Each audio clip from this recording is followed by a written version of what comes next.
मुझे लगता था कि वो पुराने ख्यालों के, आज समझता हूं कि उनकी सादगी में ही मेरी संपन्नता छुपी थी, मेरी संपन्नता छुपी थी। अब जब उनके जाने के बाद कमरा साफ होता है तो धूल से ज्यादा उनकी यादें उड़ती हैं हवा में, धूल से ज्यादा उनकी यादें उड़ती हैं हवा में।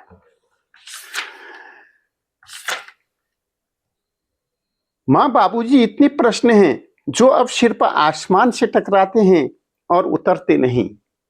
मां बाबूजी इतने प्रश्न हैं जो अब सिर पर आसमान से टकराते हैं और उतरते नहीं। आपकी चुप्पी अब ईश्वर की तरह हो गई है, आपकी चुप्पी अब ईश्वर की तरह हो गई है। सब देखती है, सब सुनती है, पर उत्तर नहीं देती, पर उत्तर नहीं देती। साथियों नमस्कार, मैं सुरेंद्र वर्मा सुंदर इस चैनल में आपका हार्दिक अभिनंदन और स्वागत करता हूं। दीपावली का पर्व की बहुत बहुत बधाई, शुभकामनाएं। धनतेरस का पर्व है, आपको बहुत बहुत बधाई और शुभकामनाएं। पर्वों पर उन प्रिय जनों की जो हमसे बिछड़ गए हैं ज्यादा याद आती है साथियों। तो आज हम लोगों का, हिंदुओं का सबसे बड़ा त्योहार आने वाला है। ऐसे पर्वों पर जो हम इतने उत्साह और चारों तरफ रोशनी से हमारे घर जगमगा रहे हैं, उसके पीछे उन्हीं माता पिता का पुण्य प्रसाद है, जिसकी वजह से आज हम यह त्योहार मना पा रहे हैं साथियों। साथियों, आज असल में ये भागदौड़ भरी जिंदगी में जहां हर कोई अपने सपनों के पीछे भाग रहा है, अक्सर हम कुछ सबसे महत्वपूर्ण रिश्तों को पीछे छोड़ आते हैं। हम तरक्की की सीढ़ियां चढ़ते हैं, नाम कमाते हैं, पर सब कुछ पा लेते हैं, मगर एक दिन अचानक एहसास होता है, कुछों को आज होगा, कुछों को आने वाले समय में होगा, और किसी को हो चुका है कि इन सब में हमने कुछ ऐसा खो दिया है जिसकी भरपाई कभी नहीं हो सकती। साथियों, आज की जो ये कविता है, एक ऐसे ही एहसास की कहानी है कविता लेकिन कहानी है। ये मनगढ़ंत और काल्पनिक नहीं है साथियों। यह उन अनकही भावनाओं का इजहार है जो अक्सर हमारे दिल में किसी कोने में दबी रह जाती है। यह एक बेटे बेटी की, उसके संतान या उसके पालियों की मुहजुबानी है, जो अपने माता पिता के जाने के बाद उनकी अनुपस्थिति में उनके प्रेम, त्याग और आशीर्वाद को महसूस कर रहे होते हैं। तो साथियों, आइए सुनते हैं एक ऐसी मार्मिक कविता जो हमें याद दिलाएगी कि माता पिता सिर्फ रिश्ते नहीं, माता पिता सिर्फ रिश्ते नहीं, हमारे अस्तित्व की नींव होते हैं। हम जो आज हैं, जहां पर हैं, उसकी नींव उन्होंने ही रखी है। यह एक ऐसी पुकार है जो शायद हम सभी को कभी न कभी सुनाई देती है। एक ऐसा काश, एक ऐसा काश है जो हर दिल में कहीं न कहीं गूंजता है। आइए सुनते हैं और देखते हैं ये कविता और महसूस करते हैं एक एक शब्द को, एक एक पंक्ति को, जैसे पहले आपने महसूस किया है। और ये कविता हर एक माता पिता को के चरणों में समर्पित है। काश मैंने पहले समझा होता, काश मैंने पहले समझा होता कि वो जो रोज चुप रहते थे वो नाराज नहीं, थके हुए थे।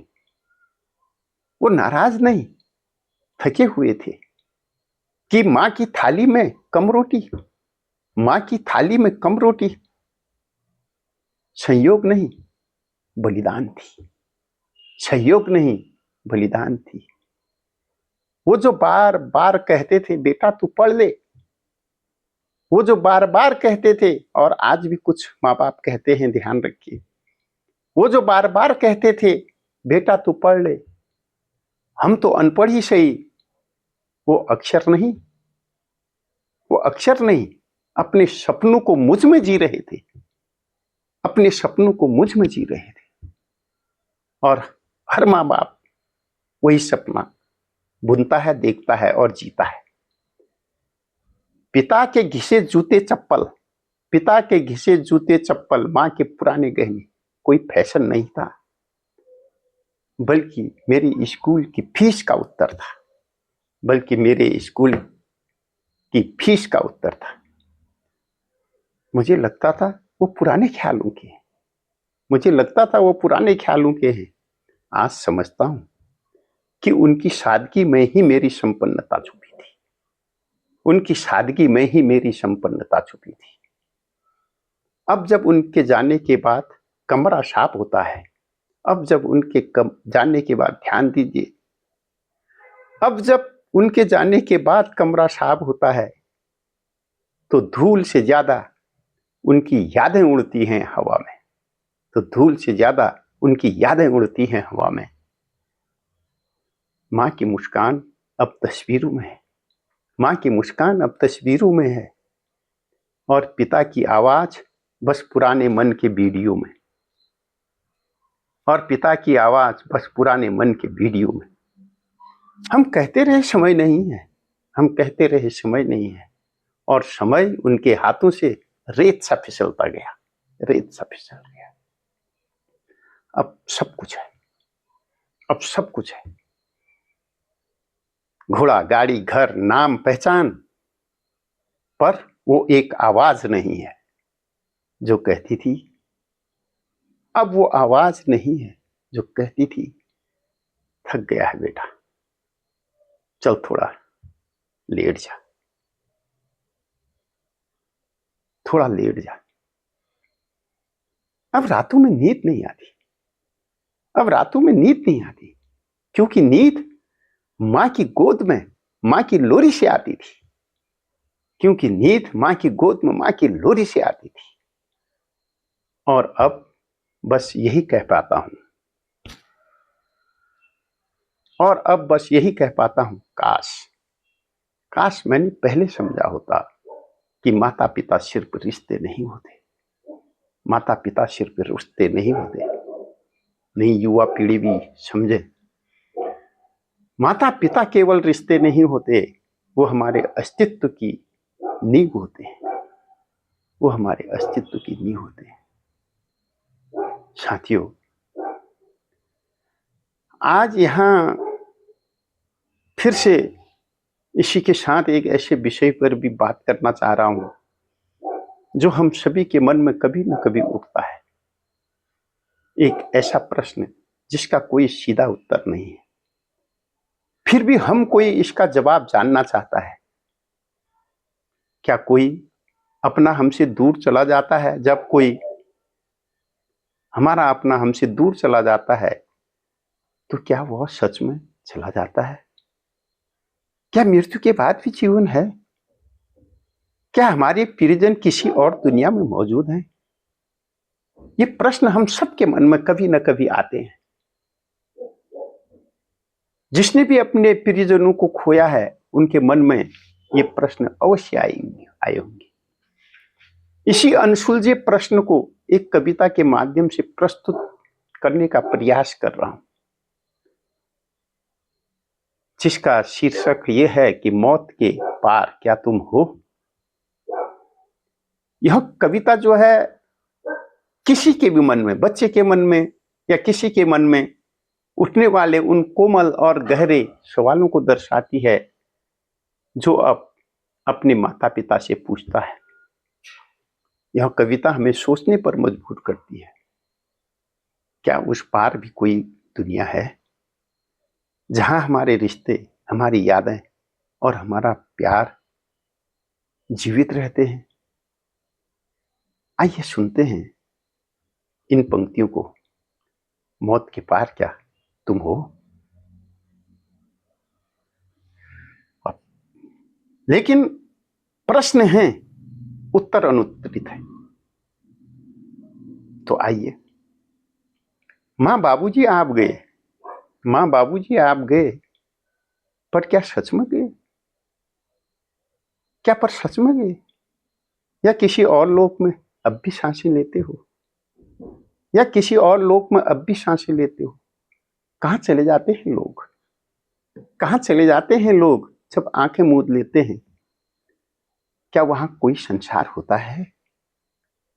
क्या वहां कोई संसार होता है जिसके पार करके आप दादा दादी नाना नानी फिर गले मिलते हो? क्या वहां फिर गले मिलते हो? क्या वहां भी कोई आंगन है, कोई घर द्वार है, पेड़ की छांव है, बांज बुरांश पीपल की छांव, जहां तुम बैठते हो और बीते जीवन की कहानियां कहते हो? ये प्रश्न हर एक के मन में है। क्या वहां समय थम जाता है, या वहां की किसी बच्चे की राह देखते हो? क्या वहां समय थम जाता है, या वहां भी किसी बच्चे की राह देखते हो? मैं जानना चाहता हूं, मैं जानना चाहता हूं, क्या मां वहां रोटियां सेकती है चूल्हे में? क्या वहां मां रोटियां सेकती है चूल्हे में? वहां भी धुएं से आंख दुखती है, वहां भी धुएं में आंख दुखती है। मां बाबूजी आप गए, पर क्या सच में गए, या किसी और लोक में अब भी सांस लेते हो, या किसी और लोक में अब भी सांस लेते हो? कहां चले जाते हैं लोग जब आंखें मूंद लेते हैं? कहां चले जाते हैं लोग जब आंखें मूंद लेते हैं? क्या वहां कोई दरवाजा होता है? क्या वहां कोई दरवाजा होता है जिसे पार करके आप दादा दादी नाना नानी से फिर गले मिलते हो? क्या वहां भी कोई आंगन है जहां तुम बैठते हो और बीते जीवन की कहानियां कहते हो? क्या वहां भी कोई आंगन है जहां तुम बैठते हो और बीते जीवन की कहानियां कहते हो? क्या वहां समय थम जाता है, या वहां भी किसी बच्चे की राह देखते हो, किसी बच्चे की राह देखते हो?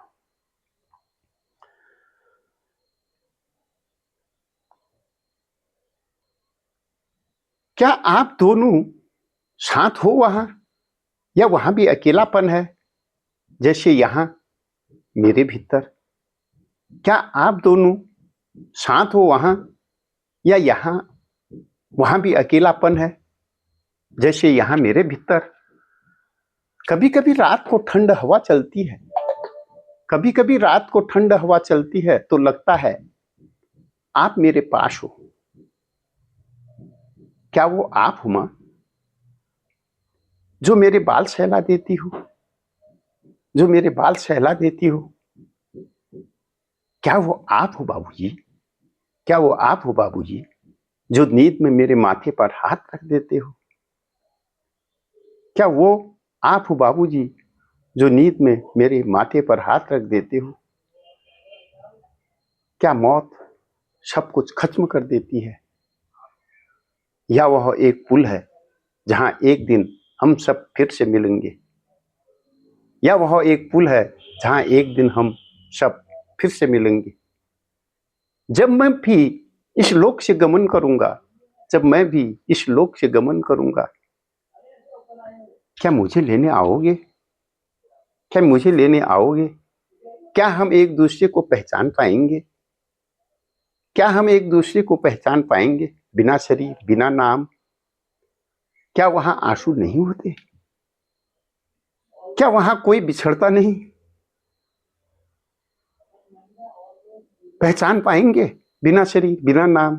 क्या वहां आंसू नहीं होते? क्या वहां कोई बिछड़ता नहीं? माँ बाबूजी इतने प्रश्न हैं जो अब सिर्फ आसमान से टकराते हैं। माँ बाबूजी इतने प्रश्न हैं जो अब सिर्फ आसमान से टकराते हैं और उतरते नहीं।